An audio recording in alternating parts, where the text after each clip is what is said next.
ಮಕರ ರಾಶಿಯವರ ನಿಗೂಢವಾದ ಎಚ್ಚರಿಕೆ ವಿಚಿತ್ರವಾದಂತಹ ಸ್ಥಿತಿ ಕಂಡು ಬರ್ತಾ ಇದೆ. ಕೆಲ ಮಕರ ರಾಶಿಯವರು ದುಡ್ಡು ಕೊಟ್ಟು ಕಳ್ಕೊಂಡ್ಬಿಡ್ತಾರ್ರಿ, ಸಾಲ ಅಂತ ಕೊಟ್ಟು.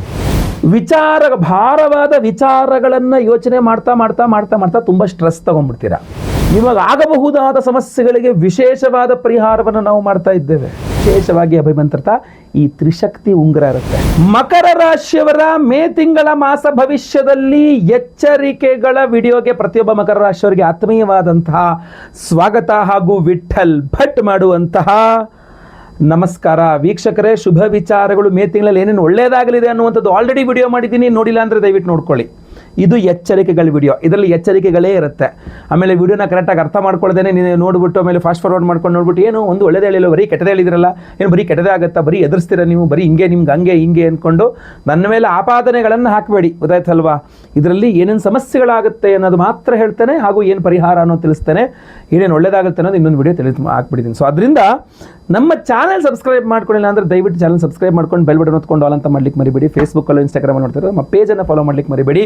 ಪ್ರಶ್ನೆಗಳಂತೂ ಇದ್ದೇ ಇರುತ್ತೆ, ನನಗೆ ಗೊತ್ತಿದೆ. ಪ್ರಶ್ನೆಯನ್ನು ಕಮೆಂಟ್ ಮಾಡಿ, ನಿಮ್ಮ ಪ್ರಶ್ನೆಗಳನ್ನು ನಾನು ಕಮೆಂಟ್ಸ್ನ ಓದ್ತಾ ಇರ್ತೇನೆ. ವಿಡಿಯೋ ಶುರು ಮಾಡೋಣ ಅಲ್ವಾ? ಎಸ್. ಮಕರ ರಾಶಿಯವರಿಗೆ ಒಂದಿಷ್ಟು ವಿಚಿತ್ರವಾದಂಥ ಸಮಸ್ಯೆ ಮೊದಲ ಒಂದು 10-11ನೇ ದಿವಸಗಳು, 11ನೇ ತಾರೀಕಿನ ತನಕ, ಮೇ ತಿಂಗಳ 11ನೇ ತಾರೀಕಿನ ತನಕ ಮಕರ ರಾಶಿಯವರಿಗೆ ಒಂದು ವಿಚಿತ್ರವಾದಂತಹ ಸ್ಥಿತಿ ಕಂಡು ಬರ್ತಾ ಇದೆ. ಯಾವ ವಿಚಾರದಲ್ಲಿ ಅಂತಂದರೆ, ಲಾಭದ ವಿಚಾರದಲ್ಲಿ. ಏನೋ ಕೊಡ್ತೀನಿ, ಏನೋ ಸಿಗುತ್ತೆ, ಏನೋ ಆಗುತ್ತೆ ಅಂತ ಆಸೆಯನ್ನು ಹುಟ್ಟಿಸಿ ನಿಮ್ಮಿಂದ ಕೆಲವಿಷ್ಟು ಕೆಲಸಗಳನ್ನು ಮಾಡಿಸಿಕೊಳ್ತಾರೆ. ಅಷ್ಟೇ ಅಲ್ಲದೆ, ಅಥವಾ ಒಂದು ನೀವು ಬಿಸ್ನೆಸ್ ಮಾಡ್ತಾ ಇದ್ದೀರಾ ಅಂತಂದರೆ ಇದೆಲ್ಲ ಆಸೆ, ಅದ್ಭುತ ಬಿಸ್ನೆಸ್ ಕೊಡ್ತೀನಿ ಅಂತ ನಿಮ್ಮ ಹತ್ರ ಎಲ್ಲ ತಗೊಳ್ತಾರೆ. ಬಟ್ ಅವ್ರು ಹೇಳಿದ್ದನ್ನು ನೀವು ತಗೊಳ್ಳೋದಿದೆಯಲ್ಲ ಅಥವಾ ಅವ್ರು ಕೊಡೋದಿದೆಯಲ್ಲ, ಅದು ಬಹಳ ಕಷ್ಟ ಆಗಿಬಿಡುತ್ತೆ.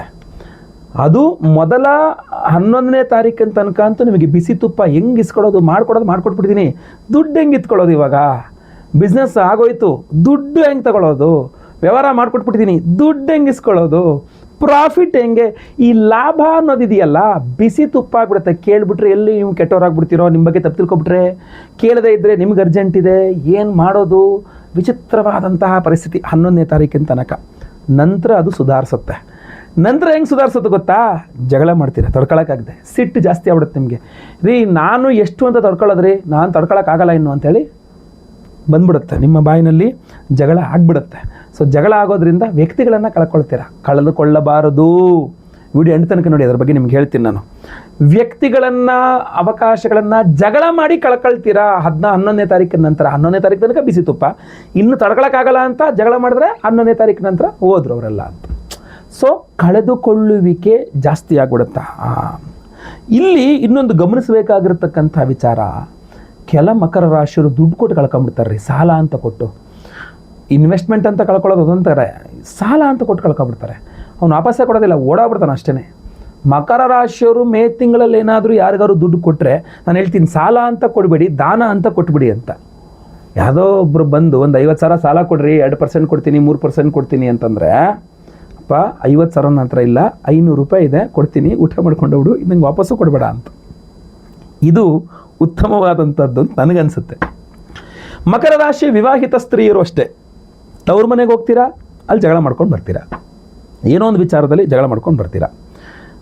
ಜೊತೆಗೆ ಬಹುಮುಖ್ಯವಾಗಿ ಪಿತ್ರಾರ್ಜಿತ ಆಸ್ತಿ ವಿಚಾರದಲ್ಲಿ, ಅದು ಸ್ತ್ರೀಯರಿಗೆ ಆಗಿರ್ಬೋದು, ಪುರುಷರಿಗೆ ಆಗಿರ್ಬೋದು, ಬದಲಾವಣೆಗಳು ತುಂಬ ಇದೆ ಪಿತ್ರಾರ್ಜಿತ ಆಸ್ತಿಯಲ್ಲಿ. ಭೂಮಿ ಕೊಡ್ತೀವಿ ಅಂತ ಆಗಿದ್ದು ದುಡ್ಡು ಕೊಡ್ತೀವಿ ಅಂತ ಆಗ್ಬಿಡುತ್ತೆ, ದುಡ್ಡು ಕೊಡ್ತೀವಿ ಅಂತ ಆಗಿದ್ದು ಇಲ್ಲ ದುಡ್ಡು ಅಡ್ಜಸ್ಟ್ ಆಗಿಲ್ಲ, ನಿಮಗೆ ಭೂಮಿನೇ ಕೊಡ್ತೀನಪ್ಪ ಅಂತ ಆಗ್ಬಿಡುತ್ತೆ. ವ್ಯತ್ಯಾಸ ಆಗ್ಬಿಡುತ್ತೆ, ನಿಮ್ಮ ಭೂಮಿನ ನಿಮಗೂ ಒಂಥರ ಕನ್ಫ್ಯೂಷನ್, ಯಾವುದಕ್ಕೆ ನಾನು ಓಕೆ ಅನ್ನಬೇಕು ಅನ್ನೋದು ನಿಮಗೂ ಗೊತ್ತಾಗಲ್ಲ. ಸೊ ವಿಚಿತ್ರವಾದಂಥ ಒಂದು ಬದಲಾವಣೆಗಳು ಪಿತ್ರಾರ್ಜಿತಾಸ್ತಿ ವಿಚಾರದಲ್ಲೂ ಇದೆ. ಮಾತುಗಳು ತುಂಬ ತಪ್ತಾರೆ, ಜಗಳಗಳಾಗತ್ತೆ. ಆಮೇಲೆ ತಂದೆ ಜೊತೆಗೆ ಮನಸ್ತಾಪಗಳಾಗ್ಬಿಡುತ್ತೆ. ನಮ್ಮ ಅಪ್ಪನ ಹೆಂಗೆ ಮಾಡಿಬಿಟ್ರಲ್ಲ, ಯಾರೋ ಹೆಂಗೆ ಮಾಡಿದ್ರು ತೊಂದರೆ, ನಮ್ಮಪ್ಪ ಹೆಂಗೆ ಮಾಡಿಬಿಟ್ರಲ್ಲ, ಈ ಥರದ್ದೆಲ್ಲ ಒಂದಿಷ್ಟು, ನಮ್ಮಪ್ಪ ಬದಲಾಗ್ಬಿಟ್ರು, ನಮ್ಮಪ್ಪ ಏನೋ ಮೊದಲಿದ್ದಂಗಿಲ್ಲ, ಅವ್ರ ಕಡೆ ಮಾತಾಡ್ತಾ ಇದ್ದಾರೆ, ನಾನು ಮಗ ಅಲ್ವಾ, ನಾನು ಮಗಳಲ್ವಾ, ಈ ಥರದ್ದೆಲ್ಲ ಒಂದಿಷ್ಟು ಮಕರ ರಾಶಿಯವರಿಗೆ ಇದೆ. ಏನೋ ಇದೆ. ತಾಯಿ ಜೊತೆಗೆ ಜಗಳ, ತಂದೆ ಜೊತೆಗೆ ಜಗಳ, ಇದೆಲ್ಲ ಸ್ವಲ್ಪ ಕಂಡು ಬರ್ತಾ ಇದೆ. ಅದೆಲ್ಲ ಮಾಡಬಾರ್ದು. ತಂದೆ ನಮ್ಮ ಆತಃ ಪರದೈವತಂ, ತಂದೆ ತಾಯಿಗಿನ ದೊಡ್ಡ ದೇವರಿಲ್ಲ, ಅದೆಲ್ಲ ಆಗದಂಗೆ ನೀವು ನೋಡ್ಕೊಳ್ಬೇಕು. ಇಲ್ಲಿ ಗಮನಿಸಬೇಕಾಗಿರತಕ್ಕಂಥ ಇನ್ನೊಂದು ವಿಚಾರ, ಒತ್ತಡ. ಒಂದು ನನಗನಿಸಿಕೆ ಪ್ರಕಾರ ಪ್ರಾಕ್ಟಿಕಲಿ ಸ್ಪೀಕಿಂಗ್ ಯಾವುದೋ ಭಾರ ಎತ್ತಕ್ಕೆ ಹೋಗಿ ನೀವು ಸೊಂಟ ಉಳ್ಕೋಯ್ತು, ನಿಮಗಿನ್ನ ಭಾರ, ಈಗ ಒಂದು 50 kg 30 kg ಅಕ್ಕಿ ಚೀಲ ಮೂಟೆ ಒತ್ತೆ ಸೊಂಟ ಕಳಕ್ಕಂದ್ಬಿಡ್ತು, ಬಕೆಟ್ ನೀರಿಂಗೆ ಎತ್ತಕೋದೆ ಸೊಂಟ ಕಳಕ್ಕಂತು, ಕಾಯ್ನಾಯ್ತಾಯಿತು, ಹಿಂಗೆ ನಿಮಗಿಂತ ಜಾಸ್ತಿ ಭಾರದ ವಸ್ತುವನ್ನು ಎತ್ತಲಿಕ್ಕೆ ಹೋಗಿ ಏನೋ ಎಡವಟ್ಟು ಮಾಡ್ಕೊಳ್ತೀರಾ. ಇಲ್ಲ ಅಂತಂದರೆ ಭಾರವಾದ ವಿಚಾರಗಳನ್ನು ಯೋಚನೆ ಮಾಡ್ತಾ ಮಾಡ್ತಾ ಮಾಡ್ತಾ ಮಾಡ್ತಾ ತುಂಬ ಸ್ಟ್ರೆಸ್ ತೊಗೊಂಡ್ಬಿಡ್ತೀರಾ. ಒಂದೇ ಮಾನಸಿಕ ಒತ್ತಡ ಭಾರ, ಇಲ್ಲ ಶಾರೀರಿಕ ಒತ್ತಡ ಏನೋ ಒಂದು ಸ್ವಲ್ಪ ಆರೋಗ್ಯ, ಈ ಥರ ಭಾರ ಜಾಸ್ತಿ ಆಗುತ್ತೆ ಅಂತ ಕಂಡು ಬರ್ತಾ ಇದೆ. ಯಾವ ರೀತಿಯಲ್ಲಿ ಭಾರ ಜಾಸ್ತಿ ಆಗುತ್ತೆ ಅನ್ನೋದನ್ನು ನೀವೇ ನೋಡ್ಕೊಳ್ಬೇಕಾಗಿರತಕ್ಕಂಥದ್ದು. ಜೊತೆಗೆ ಇನ್ನೂ ಬಹು ಮುಖ್ಯವಾಗಿ ಹೇಳಬೇಕು ಅಂತಂದರೆ, ಮಕ್ಕಳು ಕೆಲವಿಷ್ಟು ರಾದ್ದಾಂತ ಮಾಡಿಬಿಡ್ತಾರೆ. ಸ್ವಲ್ಪ ದೊಡ್ಡ ಮಕ್ಕಳು ನಾನು ಹೇಳ್ತಿರೋದು, ಅದರಲ್ಲೂ ಮಗಳು ಇರಬಹುದು ಮಗನೂ ಇರಬಹುದು. ಏನೋ ಒಂದು ದೊಡ್ಡ ಸಾಲ ಮಾಡ್ಕೊಂಬಂದು ಕೂತ್ಕೊಂಡ್ಬಿಡ್ತಾರೆ. ನಾನು ಇದನ್ನು ಮಾಡಿದೆಪ್ಪ, ನಾನು ಅದೇನೋ ಮಾಡೋಕ್ಕೆ ಹೋದೆ ಆಗಲಿಲ್ಲ, ಈಗ ಅದು ಸಾಲ ಆಗೋಯ್ತು, ಅದನ್ನು ತೀರಿಸು, ತೊಂದರೆ ನನಗೆ ಅವೆಲ್ಲ ಗೊತ್ತಿಲ್ಲ, ಸರಿ ಮಾಡು. ಈಗ ಮಕ್ಕಳಲ್ವಾ, ಬಿಸಿ ತುಪ್ಪ ಉಗಿಯೋಕ್ಕಾಗಲ್ಲ, ಬಿಡೋಕ್ಕಾಗಲ್ಲ. ಸೊ 2 ಜನ, ಒಂದೇ ನಿಮ್ಮ ಅಣ್ಣ ಅಥವಾ ತಮ್ಮ ಅಥವಾ ಅಕ್ಕ ಅಥವಾ ತಂಗಿ, ಇಲ್ಲ ನಿಮಗೆ ಹುಟ್ಟಿದ ಮಕ್ಕಳು, ನಿಮಗೆ ಬಿಸಿ ತುಪ್ಪ ಆಗಿಬಿಡ್ತಾರೆ ಅವರು ಮೇ ತಿಂಗಳಲ್ಲಿ. ಬಿಟ್ಟುಬಿಡೋಣ ಅಂದರೆ ಒಡ ಹುಟ್ಟಿದವರು ಅಥವಾ ನಮ್ಗೆ ಹುಟ್ಟಿದವರು ಹಿಡ್ಕೊಂಡು ಅದೇನೋ ಸರಿ ಮಾಡೋಣ ಅಂತಂದರೆ, ಯಪ್ಪ ಅದೇನು ನಾನು ಕೇಳಿ ಏನು ಮಾಡೋಕ್ಕಾಗ್ತೀನಿ, ಇಷ್ಟು ದೊಡ್ಡ ಸಮಸ್ಯೆ ಏನಂತ. ಅದರಲ್ಲೂ ಇನ್ನೂ ಇಂಪಾರ್ಟೆಂಟಾಗಿ ಹೇಳ್ತೀನಿ, IPL ಸೀಸನ್ನು ಇತ್ಯಾದಿಗಳು ನಡೀತಾ ಇದೆ. ನಿಮ್ಮ ಮಕ್ಕಳು ಬೆಟ್ಟಿಂಗ್ ಚಟಕ್ಕೇನಾದ್ರು ಬಿದ್ದು ದುಡ್ಡು ಹಾಳು ಮಾಡುವ ಸಾಧ್ಯತೆ ಇರ್ತದೆ. ಭಾಳ ಕೇರ್ಫುಲ್ಲಾಗಿರಬೇಕು. ಮಕ್ಕಳು ಏನು ಮಾಡ್ತಾಯಿದ್ದಾರೆ ಅನ್ನೋದು ಗಮನಿಸ್ಕೊಳ್ಳಿ. ಅದು IPL ಬೆಟ್ಟಿಂಗೇ ಆಗಬೇಕು ಅಂತಿಲ್ಲ, ಎಲ್ಲೆಲ್ಲಿ ಬೆಟ್ಟಿಂಗ್ ಮಾಡ್ಕೊಳ್ತಾ ಇದ್ದಾರೋ ಗೊತ್ತಿಲ್ಲ. ಸ್ವಲ್ಪ ನಿಮ್ಮ ಕುತ್ತಿಗೆಗೆ ತರುವ ತಂದಿಡುವ ಸಾಧ್ಯತೆ ಜಾಸ್ತಿ ಇರ್ತದೆ. ಭಾಳ ಕೇರ್ಫುಲ್ಲಾಗಿರಬೇಕು ಈ ವಿಚಾರದಲ್ಲಿ. ಇನ್ನು ಮಕರ ರಾಶಿಯವರು ಬಹಳ ಮುಖ್ಯವಾಗಿ ಗಮನಿಸಬೇಕಾಗಿರತಕ್ಕಂಥದ್ದು ಕೆಲವು ಸಹವಾಸ ದೋಷಗಳು ಅಂತ. ಬೇಡದವರೆಲ್ಲ ಬಂದುಬಿಡ್ತಾರೆ, ಬೇಕಾದವರೊಬ್ಬರು ಬರಲ್ಲ. ನಿಮಗೆ ತುಂಬ ಸಹಾಯ ಮಾಡುವ ಅಂಥವ್ರು ನಿಮಗೆ ಬರಬೇಕು. ಎಲ್ಲರನ್ನೂ ನಿಮ್ಮತ್ತ ಆಕರ್ಷಿಸ್ಕೊಳ್ಬೇಕು. ಅದರಲ್ಲಿ ಒಳ್ಳೆಯವರು, ನಿಮಗೆ ಆಸೆ ಇರತಕ್ಕಂಥವ್ರು ನಿಮ್ಮ ಕಡೆ ಇರಬೇಕು. ಅದು ಆಗುವಂಥದ್ದು ಸ್ವಲ್ಪ ಕಷ್ಟ, ಅದು ಮಾಡ್ಕೊಳ್ಬೇಕು. ಕಳೆದುಕೊಳ್ಳುವಿಕೆ ವ್ಯಾಧಿಪತಿ ಆಗಿರತಕ್ಕಂಥ ಗುರು, ಕಳೆದುಕೊಳ್ಳುವಿಕೆ ಜಾಸ್ತಿ ಆಗಿಬಿಡುತ್ತೆ. ಕಳೆದುಕೊಂಡನ್ನ ಮರಳಿ ಪಡ್ಕೊಳ್ಬೇಕು. ಅದು ಕಳೆದುಕೊಂಡು ಉದ್ಯೋಗ ಇರಬಹುದು, ಅಧಿಕಾರ ಇರಬಹುದು, ವಸ್ತು ಇರ್ಬೋದು, ಬಂಗಾರ ದುಡ್ಡು ಇತ್ಯಾದಿ ಏನೇ ಇರಬಹುದು, ಅವಕಾಶ, ಒಳ್ಳೆ ಚಾನ್ಸ್ ಮಿಸ್ ಆಗೋದು ಸರ್ ಅಂತ. ಕಳ್ಕೊಂಡಿದ್ದನ್ನು ಮರಳಿ ಪಡೆದುಕೊಳ್ಳುವಂಗಿರಬೇಕು, ಎಲ್ಲರೂ ನಿಮ್ಮ ಹತ್ರ ಆಕರ್ಷಿಸ್ಕೊಳ್ಳುವಂಗಿರಬೇಕು. ಇದಕ್ಕೆ ಅದ್ಭುತವಾದ ಮಕರ ರಾಶಿಯವ್ರಿಗೆ ಒಂದು ಅದ್ಭುತವಾದ ಪರಿಹಾರ ಈ ಸಮಸ್ಯೆಗಳಿಗೆ ಮಾಡ್ತಾ ಇದ್ದೇವೆ ನಾವು. ಮೇ 1ನೇ ತಾರೀಕು ಶುಕ್ರವಾರ, ಹುಣ್ಣಿಮೆಯ ದಿವಸ, ವೈಶಾಖ ಪೂರ್ಣಿಮಾ, ಅದ್ಭುತವಾಗಿರತಕ್ಕಂಥ ಪವರ್ಫುಲ್ ದಿವಸ ಅದು. ಅವತ್ತಿನ ದಿವಸ ನಮ್ಮ ಯಾಗಶಾಲೆಯಲ್ಲಿ ನಿಮಗೋಸ್ಕರ ಎಲ್ಲರನ್ನೂ ನೀವು ನಿಮ್ಮತ್ತ ಆಕರ್ಷಿಸಬೇಕು. ತ್ರೈಲೋಕ್ಯ ಮೋಹನಕರ ಮಹಾಗಣಪತಿ ಹೋಮವನ್ನು ಮಾಡ್ತಾ ಇದ್ದೇವೆ. ತ್ರೈಲೋಕ್ಯ ಮೋಹನಕರ, 3 ಲೋಕಗಳನ್ನು ವಶೀಕರಣ ಮಾಡ್ತಕ್ಕಂಥ ಮಹಾಗಣಪತಿ. ನಿಮಗೆ ಆ ಶಕ್ತಿ ಕೊಡಬೇಕು ಅಂದರೆ ತ್ರೈಲೋಕ್ಯ ಮೋಹನಕರ ಮಹಾಗಣಪತಿ ಹೋಮವನ್ನು ಮಾಡ್ತಾ ಇದ್ದೇವೆ. ಅಷ್ಟೇ ಅಲ್ಲ, ಕಳೆದುಕೊಂಡಿದ್ದನ್ನು ಮರಳಿ ಪಡೆದುಕೊಳ್ಳಿಕ್ಕೋಸ್ಕರವಾಗಿ ಕಾರ್ತ್ಯವೀರ್ಯಾರ್ಜುನ ಹೋಮವನ್ನು ಮಾಡ್ತಾ ಇದ್ದೇವೆ. ಕಾರ್ತ್ಯವೀರ್ಯಾರ್ಜುನೋ ನಾಮ ರಾಜಾಬಾಹು ಸಹಸ್ರವಾನ್ ತಸ್ಯ ಸ್ಮರಣ ಮಾತ್ರೇಣ ಹೃತಂ ನಷ್ಟಂಚ ಲಭ್ಯತೆ. ಕಳೆದುಕೊಂಡಿದ್ದಿರಬಹುದು, ಲಾಸ್ ಮಾಡ್ಕೊಂಡಿದ್ದಿರಬಹುದು, ಪುನಃ ಲಭ್ಯತೆ. ಕದ್ದುಕೊಂಡು ಹೋಗಿದ್ದು ಕೂಡ ವಾಪಸ್ ಬಂದ್ಬಿಡುತ್ತೆ ನಿಮಗೆ ಅಂತ. ಕಾರ್ತ್ಯವೀರ್ಯಾರ್ಜುನ ಹೋಮ ಅಂತೀವಿ ಅದನ್ನು. ಸೊ ಆ ಕಾರ್ತ್ಯವೀರ್ಯಾರ್ಜುನ ಹೋಮ, ಆಮೇಲೆ ತ್ರೈಲೋಕ್ಯ ಮೋಹನಕರ ಗಣಪತಿ ಹೋಮ. ಯಾಕೆಂದರೆ ಬಹಳಷ್ಟು ಜನ ಇದು ಎಂಥ ಅದ್ಭುತವಾದ ರಿಸಲ್ಟ್ ಕೊಟ್ಟಿರ್ತಕ್ಕಂಥ ಹೋಮ ಅಂತಂದರೆ, ಈ ಹೋಮಗಳನ್ನ ಮಾಡಿದ ಮೇಲೆ ಟ್ರೈನು ಬಸ್ಗಳು ಹತ್ಕೊಂಡು ದೂರ ಬೇರೆ ಬೇರೆ, ನಾನಿರೋದು ಬೆಂಗಳೂರು ನೆಲಮಂಗಲ, ದೂರ ಊರುಗಳಿಂದ ನನಗೆ ಟ್ರೈನ್ ಹತ್ಕೊಂಡು ಬಸ್ ಹತ್ಕೊಂಡು ಬಂದು ನನಗೆ ಧನ್ಯವಾದ ಥ್ಯಾಂಕ್ಸ್ ಹೇಳ್ಬಿಟ್ಟು ಹೋದವರೆಲ್ಲ ಇದ್ದಾರೆ. ಅಷ್ಟು ಅದ್ಭುತವಾದ ಫಲವನ್ನು ಕೊಟ್ಟಿರ್ತಕ್ಕಂತಹ ಒಂದು ಹೋಮವನ್ನು, ಅದೇ ವಿಶೇಷವಾದ ಪ್ರಸಾದವನ್ನು ಸಹ ಪ್ರತಿಯೊಬ್ಬರಿಗೂ ಕೊಡ್ತಾ ಇದ್ದೇವೆ. ಅವತ್ತು ಆಶ್ಲೇಷ ಬಲಿ ಪೂಜೆ ಇರುತ್ತೆ, ಸರ್ಪಶಾಂತಿ ಹೋಮ ಇರುತ್ತೆ, ಸಂತಾನ ಗೋಪಾಲಕೃಷ್ಣ ಹೋಮ ಇರುತ್ತೆ.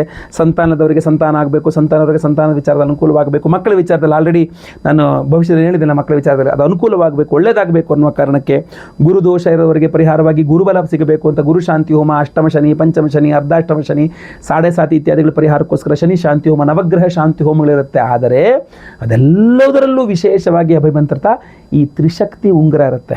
ಈ ತ್ರಿಶಕ್ತಿ ಉಂಗುರವನ್ನು ನೋಡಿ ನಾನು ಧಾರಣೆ ಮಾಡ್ಕೊಂಡಿದ್ದೀನಿ ಮಧ್ಯದ ಫಿಂಗರ್ಗೆ. ನೀವು ಖಂಡಿತವಾಗಿ ನಿಮಗೆ ಅನುಕೂಲವಾಗುವ ಬೆರಳಿಗೆ ನೀವು ಅದನ್ನು ಧಾರಣೆ ಮಾಡ್ಕೊಳ್ಬಹುದು. ಬಲಗೈನಲ್ಲೇ ಧಾರಣೆ ಮಾಡ್ಕೊಳ್ತಕ್ಕಂಥದ್ದು ಶ್ರೇಷ್ಠ. ಈ ಉಂಗುರವನ್ನು ಸರಿಯಾಗಿ ನೀವು ಗಮನಿಸಬೇಕು. ಇದರಲ್ಲಿ 3 ವಿಶೇಷವಾದ ದ್ರವ್ಯಗಳಿದೆ. ಅದರಲ್ಲಿ ಮೊಟ್ಟ ಮೊದಲನೆಯದು ಶಂಖು. ಶಂಖ ನಿಮಗೆ ತ್ರೈಲೋಕ್ಯ ಮೋಹನಕರ ಗಣಪತಿ ಹೋಮದಲ್ಲಿ ಅಭಿಮಂತ್ರಿತ ಶಂಖ ಅದರಲ್ಲಿರುತ್ತಲ್ಲ, ಆ ಮಿನಿಯೇಚರ್ ಚಿಕ್ಕ ಶಂಖ ಅದು ನಿಮಗೆ ಅದ್ಭುತವಾದಂತಹ ಕೆಲಸವನ್ನು ಮಾಡುತ್ತೆ. ಅದು ನಿಮ್ಮಲ್ಲಿ ಚೈತನ್ಯ ಕಾಂತಿ ವೃದ್ಧಿ ಮಾಡುತ್ತೆ ಅದ್ಭುತವಾಗಿ. ನಿಮ್ಮ ವಾಯ್ಸ್ ಎಲ್ಲರಿಗೂ ರೀಚ್ ಆಗೋ ಥರ ಮಾಡುತ್ತೆ ಆ ಶಂಖ. ಆ ಅದ್ಭುತ ಶಕ್ತಿ ಅದರಲ್ಲಿದೆ. ಅದ್ರ ಜೊತೆಗೆ ಎರಡನೇದಾಗಿ ರುದ್ರಾಕ್ಷಿ. ಈ ತುಂಬ ಚಿಕ್ಕದಾದಂಥ ಒಂದು ರುದ್ರಾಕ್ಷಿ ಇದೆ ಅದರಲ್ಲಿ. ಆ ರುದ್ರಾಕ್ಷಿ ಎಲ್ಲರೂ ನಿಮ್ಮ ಹತ್ರ ಬಂದಾಗ ಕೆಟ್ಟವರು ಬಂದ್ಬಿಡ್ತಾರೆ, ಒಳ್ಳೆಯವರು ಬಂದ್ಬಿಡ್ತಾರೆ. ಬಟ್ ಕೆಟ್ಟವರು ನಿಮ್ಮ ಹತ್ರ ಬರಬಾರ್ದು, ಒಳ್ಳೆಯವರು ಮಾತ್ರ. ನಿಮಗೆ ಯಾರಿಂದ ಉಪಯೋಗವಾಗ್ತದೋ, ಸಹಾಯವಾಗ್ತದೋ ಅವರು ಮಾತ್ರ ನಿಮ್ಮ ಜೊತೆಗೆ ನೀವು ಅಂದ್ಕೊಂಡವರು ಕರೆಕ್ಟಾಗಿ ಬರೋ ಥರ ರುದ್ರಾಕ್ಷಿ ಅದಕ್ಕೆ ನಿಮಗೆ ಸಹಾಯ ಮಾಡ್ತದೆ. ಜೊತೆಗೆ ಕಳೆದುಕೊಂಡಿದ್ದನ್ನು ಮರಳಿ ಪಡೆದುಕೊಳ್ಳಲಿಕ್ಕೆ ಕಾರ್ತ್ಯವೀರ್ಯಾರ್ಜುನ ಹೋಮದಲ್ಲಿಯೂ ಸಹ ಅದು ಎನರ್ಜೈಸ್ ಆದಾಗ ತುಂಬ ಚೆನ್ನಾಗಿ ಕೆಲಸ ಮಾಡ್ತದೆ, ಅದು ಕಳೆದುಕೊಂಡು ಮರಳಿ ಪಡೆದುಕೊಳ್ಳುವ ವಿಚಾರದಲ್ಲಿ. ಜೊತೆಗೆ ಅದರಲ್ಲೊಂದು ಚಿಕ್ಕದೊಂದು ಸಾಸಿವೆ ಕಾಳಿನಷ್ಟು ಪಾದರಸ ಇದೆ, ತುಂಬ ಚಿಕ್ಕದಿದೆ. ಸೊ ಆ ಮೂರು ಪವರ್ಫುಲ್ ಆಗಿರತಕ್ಕಂಥ ಶಂಖ, ರುದ್ರಾಕ್ಷೆ, ಪಾದರಸದ ತ್ರಿಶಕ್ತಿ ಸಂಯೋಗವನ್ನು ಉಂಗುರ ಮಾಡಿ ಅದನ್ನು ಕಾರ್ತಿವೀರ್ಯಾರ್ಜುನ ಹೋಮ, ತ್ರೈಲೋಕ್ಯ ಮೋಹನಕರ ಗಣಪತಿ ಹೋಮ, ಆಶ್ಲೇಷ, ಬಲಿಪೂಜೆ, ಸಂತಾನ ಗೋಪಾಲ ಇತ್ಯಾದಿ ಎಲ್ಲ ಹೋಮಗಳಲ್ಲಿ ಎನರ್ಜೈಸ್ ಮಾಡ್ತೀವಲ್ಲ, ವಿಶೇಷವಾಗಿ ತ್ರೈಲೋಕ್ಯ ಮೋಹನಕರ ಗಣಪತಿ ಹಾಗೂ ಕಾರ್ತಿವೀರ್ಯಾರ್ಜುನ ಇದು ಬಹಳ ಚೆನ್ನಾಗಿ ಕೆಲಸ ಮಾಡ್ತಕ್ಕಂಥದ್ದು, ಅದ್ಭುತವಾಗಿ ರಿಸಲ್ಟ್ಸ್ ಕೊಡುತ್ತೆ. ಈ ಉಂಗುರವನ್ನು ನಾವು ನಿಮ್ಮ ಹೆಸರಲ್ಲಿ ಸಂಕಲ್ಪ ಮಾಡಿ ಎನರ್ಜೈಸ್ ಮಾಡಿ ನಿಮಗೆ ಕೊಡ್ತೇವೆ. ನಿಮ್ಮ ಕೈಗೆ ಬಂದ ನಂತರ ಇದನ್ನು ಎಲ್ಲ ಹೋಮಗಳ ಭಸ್ಮ, ನಾಗಾರಾಧನೆ, ಅರ್ಶನ ಹಣೆಗೆ ಹಚ್ಕೊಂಡು ಉಂಗುರವನ್ನು ಕೈಯಲ್ಲಿ ಧಾರಣೆ ಮಾಡಿಕೊಂಡ್ರೆ ಸಾಕು. ಇಷ್ಟೇ ಮಾಡಬೇಕಾಗಿರೋದು. ಈ ಹೋದ ವರ್ಷ ಇದನ್ನು ಕೊಟ್ಟಾಗ ಹುಡುಕಿಕೊಂಡು ಬಂದು ಬರೀ ಥ್ಯಾಂಕ್ಸ್ ಹೇಳೋಕ್ಕೆ, ಜ್ಯೋತಿಷ್ಯ ಕೇಳೋಕ್ಕಲ್ಲ, ಧನ್ಯವಾದಗಳನ್ನ ಫೋನಲ್ಲೂ ಅಲ್ಲ ಡೈರೆಕ್ಟಾಗಿ ಬಂದು ಧನ್ಯವಾದ ಹೇಳ್ಕೊಟ್ಟಿದ್ದಾರೆ. ಗುರುಗಳೇ, ಅವರು ಯಾರೊಬ್ಬರು ಹೋದರು, ವಾಪಸ್ ಬಂದರು, ಕಳೆದುಕೊಂಡಿದ್ದು ಮತ್ತೆ ಸಿಕ್ತು, ಹೋದ ಅವಕಾಶ ಮತ್ತೆ ಬಂತು, ತುಂಬ ಒಳ್ಳೆಯದಾಗಿದೆ ಅಂಥೇಳಿ. ಸೊ ದಯವಿಟ್ಟು ನಾವು ವರ್ಷಕ್ಕೆ ಒಂದೇ ಸಲ ಮಾಡ್ತಕ್ಕಂಥ ಈ ಪವರ್ಫುಲ್ ಆಗಿರತಕ್ಕಂಥ ಕಾರ್ತಿವೀರ್ಯಾರ್ಜುನ ಹೋಮ ಹಾಗೂ ತ್ರೈಲೋಕ್ಯ ಮೋಹನಕರ ಗಣಪತಿ ಹೋಮ, ವಿಶೇಷವಾಗಿ ಇತರೆ ಹೋಮಗಳೊಟ್ಟಿಗೆ ತ್ರಿಶಕ್ತಿ ಉಂಗುರವನ್ನು ಪ್ರತಿಯೊಬ್ಬರಿಗೂ ಕೊಡ್ತಾ ಇದ್ದೇವೆ. ಸಂಕಲ್ಪ ಸೇವೆಗೆ ಹೆಸರು ಕೊಟ್ಕೊಳ್ಳಿ. ಸ್ಕ್ರೀನಲ್ಲಿ ಕಾಣುವಂಥ ನಂಬರ್ಗೆ ನಿಮ್ಮ ಹೆಸರು, ಗೋತ್ರ ಗೊತ್ತಿದ್ರೆ, ನಕ್ಷತ್ರ ಗೊತ್ತಿದ್ರೆ, ರಾಶಿ ಗೊತ್ತಿದ್ರೆ ಬೇಗ ಸ್ಕ್ರೀನಲ್ಲಿ ಕಾಣುವಂಥ ನಂಬರ್ಗೆ ವಾಟ್ಸಪ್ ಮಾಡ್ಕೊಳ್ಳಿ. ಆವತ್ತಿನ ದಿವಸ 1ನೇ ತಾರೀಕು, ಮೇ 1ನೇ ತಾರೀಕು ಶುಕ್ರವಾರ ಹುಣ್ಣಿಮೆ ದಿವಸ ಲೈವಲ್ಲಿ ನಿಮ್ಮ ಹೆಸರು ಸಂಕಲ್ಪ ಆಗುತ್ತೆ. ಎಲ್ಲ ಹೋಮಗಳನ್ನು ಲೈವ್ ನೋಡ್ತೀರಾ. ಎಲ್ಲ ಹೋಮಗಳ ಭಸ್ಮ, ನಾಗಾರಾಧನೆ, ಅರ್ಶನ ಪ್ರಸಾದ ಜೊತೆಗೆ ವಿಶೇಷವಾದ ತ್ರಿಶಕ್ತಿ ಉಂಗುರವನ್ನು ನಿಮಗೆ ಕಳಿಸ್ಕೊಡ್ತೇವೆ. ಪ್ರತಿಯೊಬ್ಬರು ಧಾರಣೆ ಮಾಡ್ಕೊಳ್ಳಿ. ನೀವು ಕಳೆದುಕೊಂಡಿದ್ದನ್ನು ಮರಳಿ ಪಡೆದುಕೊಳ್ಳುವಂತಾಗಲಿ ಹಾಗೂ ಯಾರ್ಯಾರು ನಿಮ್ಮ ಬಿಟ್ಟು ಹೋಗಿರ್ತಕ್ಕಂಥವ್ರೆಲ್ಲ ವಾಪಸ್ ಬರುವಂಗಾಗಲಿ ನಿಮಗೆ ಖಂಡಿತವಾಗಿ. ಜೊತೆಗೆ ಎಲ್ಲರನ್ನೂ ಸಹ ನಿಮ್ಮತ್ತ ಆಕರ್ಷಿಸುವ ಅದ್ಭುತವಾದ ಶಕ್ತಿ ಮಹಾಗಣಪತಿ ನಿಮಗೆ ಕೊಡಲಿ. ಎಲ್ಲರ ಜೊತೆಗೆ ಪ್ರೀತಿ ವಿಶ್ವಾಸದಿಂದ ನೀವಿರುವಂತಾಗಲಿ. ಖಂಡಿತವಾಗಿ ಒಳ್ಳೆಯದಾಗಲಿ. ಸ್ಕ್ರೀನ್ ಮೇಲೆ ಕೊಡೋ ನಂಬರ್ಗೆ ಬೇಗ ವಿವರಗಳನ್ನ ವಾಟ್ಸಪ್ ಮಾಡ್ಕೊಳ್ಳಿ, ಕಾಲ್ ಅಥವಾ ವಾಟ್ಸಪ್ ಮಾಡಬಹುದು. ವಿಡಿಯೋ ಇಷ್ಟ ಆದರೆ ದಯವಿಟ್ಟು ಲೈಕ್ ಮಾಡಲಿಕ್ಕೆ ಮರಿಬೇಡಿ. WhatsApp, Facebook, messenger, Telegram, Instagram ಎಲ್ಲ ಕಡೆ ಸಾಮಾಜಿಕ ಜಾಲತಾಣಗಳಲ್ಲಿ ವಿಡಿಯೋನ ಶೇರ್ ಮಾಡಲಿಕ್ಕೆ ಮರಿಬೇಡಿ. ನೀವಿನ್ನೂ ಸಬ್ಸ್ಕ್ರೈಬ್ ಮಾಡ್ಕೊಂಡಿಲ್ಲ ಅಂದರೆ ದಯವಿಟ್ಟು ಕೆಳಗಡೆ ಸಬ್ಸ್ಕ್ರೈಬ್ ಅಂತ ಬಟನ್ ಅಂತೆ ಸಬ್ಸ್ಕ್ರೈಬ್ ಮಾಡಿಕೊಂಡು ಬೆಲ್ ಬಟನ್ ಹೊತ್ಕೊಂಡು ಆಲ್ ಅಂತ ಮಾಡಲಿಕ್ಕೆ ದಯವಿಟ್ಟು ಮರಿಬೇಡಿ. ಮುಂದಿನ ವಿಡಿಯೋದಲ್ಲಿ ಮತ್ತೆ ಪುನಃ ಸಿಗ್ತೇನೆ. ಎಲ್ಲರಿಗೂ ಸಹ ಒಳ್ಳೆಯದಾಗಲಿ. ಲೋಕ ಸಮಸ್ತ ಸುಖಿನೋ ಭವಂತು. ನಾರಾಯಣ ನಾರಾಯಣ ನಾರಾಯಣ.